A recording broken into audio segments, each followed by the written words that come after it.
Welcome to Man Does Tech, where I solve the problems you didn't even know you had.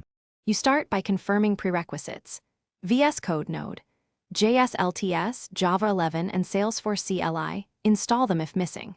Once done, open VS Code and add the Salesforce extensions pack. This gives you commands, Apex support, and UI integration.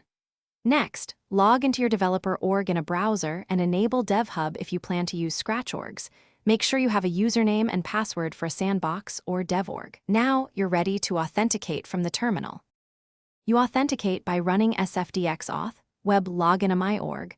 The browser flow establishes a connection and stores credentials locally. This is safer than password auth. Once authenticated, create a source project with sfdx-force project, create or open your existing workspace, and configure sfdx project. JSON for your package directories.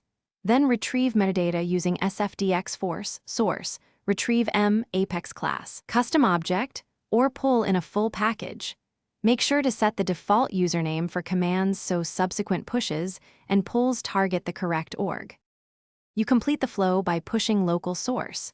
Use sfdx-force source, push for Scratch orgs, or convert and deploy metadata for sandboxes and production. Once deployed, run Apex tests locally or via sfdx-force, Apex, test, run to verify. If the deployment fails, check that your org is authorized, the API version in package settings matches, and required metadata dependencies are present. One key troubleshooting tip: re-authenticate with SF.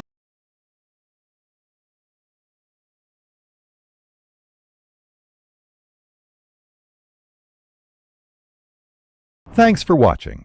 If you found this helpful, don't forget to like and subscribe.